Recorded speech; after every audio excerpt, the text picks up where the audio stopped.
He cried when he was hungry. He scraped his knees. He got dirt on his tunic.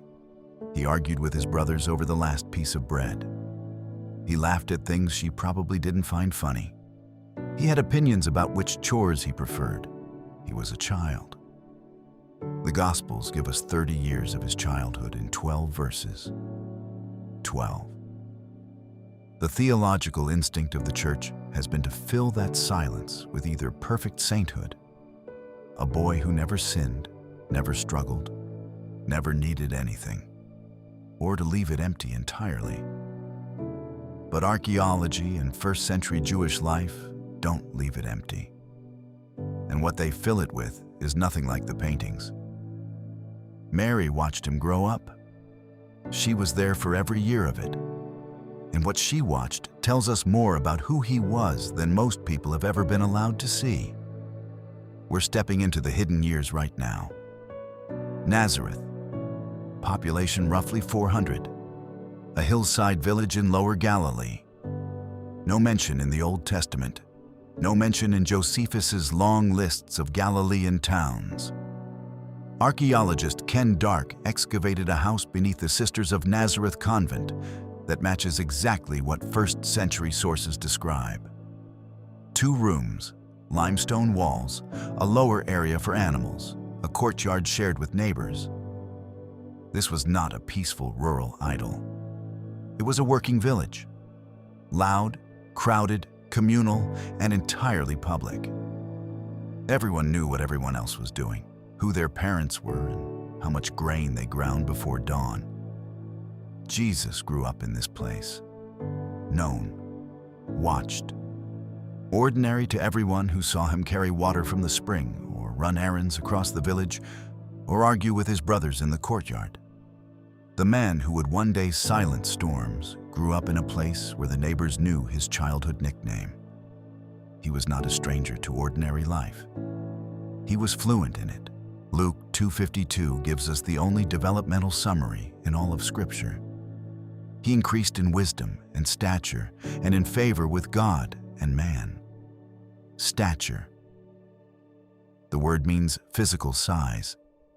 He got bigger. He went through the same growth spurts, the same awkward years, the same gradual transformation from small boy to adolescent to young man that every human being goes through. Mary watched all of it. She watched him learn to walk, stumbling across the courtyard the way all toddlers stumble.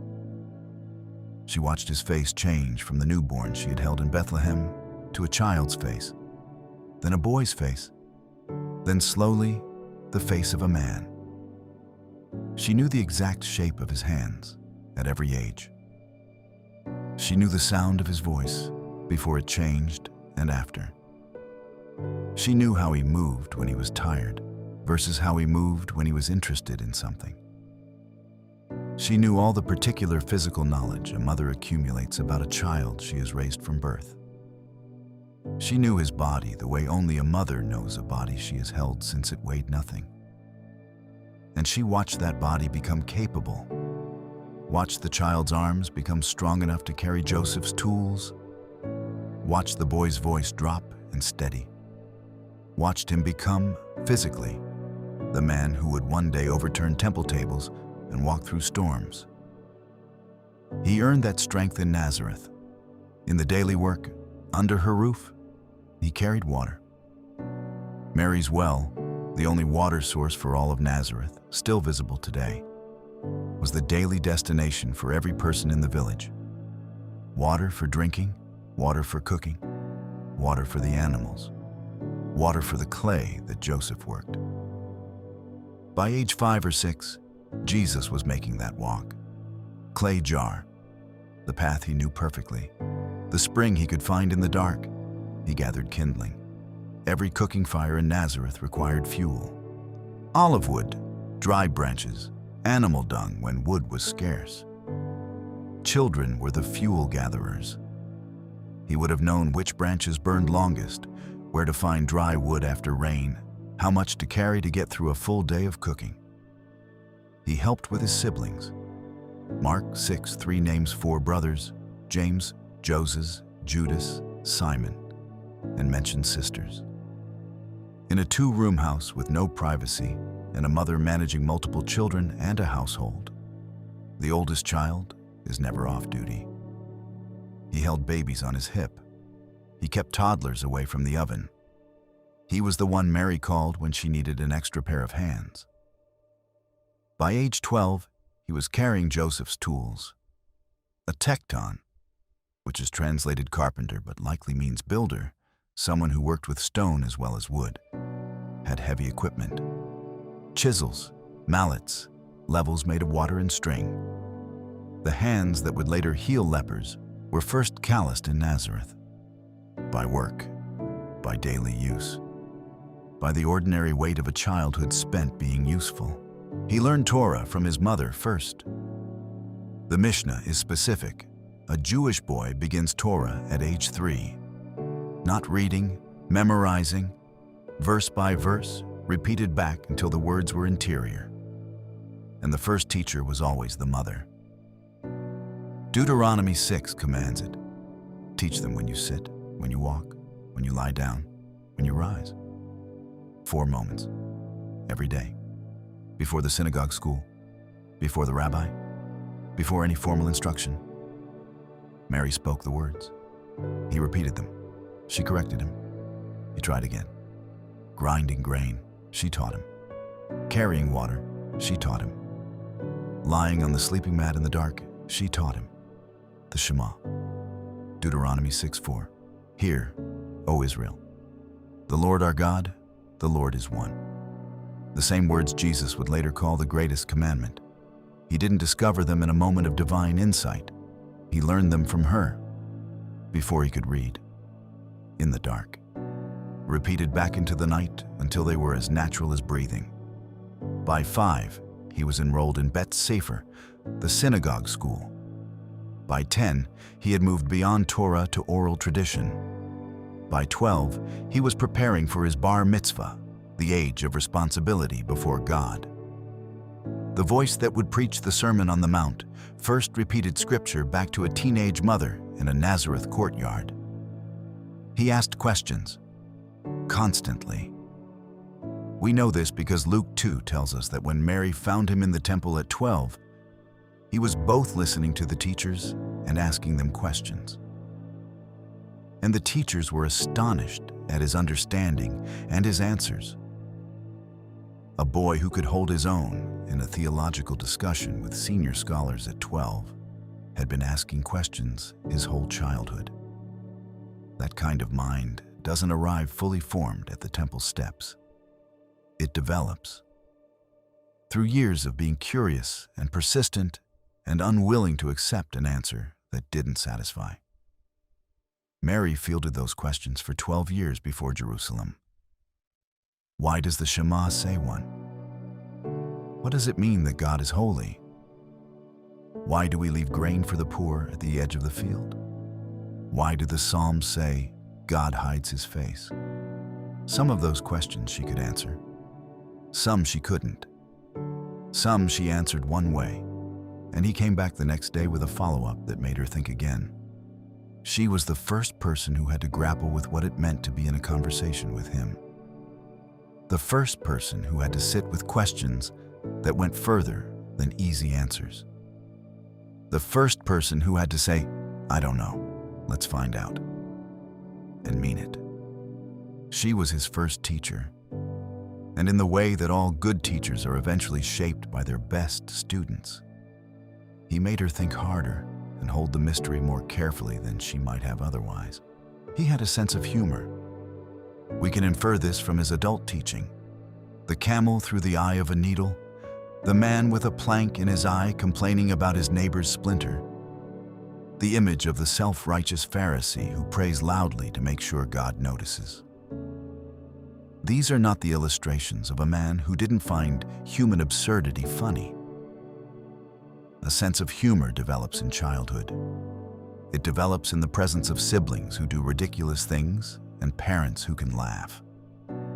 It develops in a village of 400 people where the gap between human pretension and human reality is visible from every courtyard. He grew up with brothers.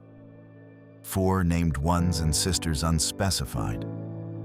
Brothers tease each other. Brothers compete. Brothers have the particular dynamics of people who share a space too small for the number of people in it. He was not exempt from that. He was the oldest, which means he was the one who got blamed first, the one who was expected to set the example, the one who sometimes had to absorb the consequences of what his siblings did, because that's what oldest children do. He also had friends. He was known in Nazareth. Mark 6:3 tells us the village knew his whole family by name. You don't get that kind of familiarity without a childhood embedded in community, without the boys he ran errands with, without the men he worked beside as he got older. He was not a solitary child sitting in mystical contemplation. He was Yeshua, the builder's son, from the hill at the end of the village. Known, ordinary, funny probably, stubborn about certain things possibly, loved by his mother completely. She was watching for something the village wasn't watching for. Every parent watches their child with a private theory. This one will be good at this. This one has that quality. This one is going to surprise everyone. Mary's theory was not a theory. It was a certainty built on Gabriel's words and the Magnificat and the shepherds and Simeon's blessing and 30 years of daily evidence. She was watching the Son of God grow up. And she was watching for the signs of what that meant, not the miraculous signs, but the interior ones. The way he held silence, the quality of his attention when someone was suffering, the specific kind of authority in his voice when he answered a question he knew the answer to. She noticed things. The way he responded to people others dismissed. The way he seemed to register things about a person that no one had said aloud.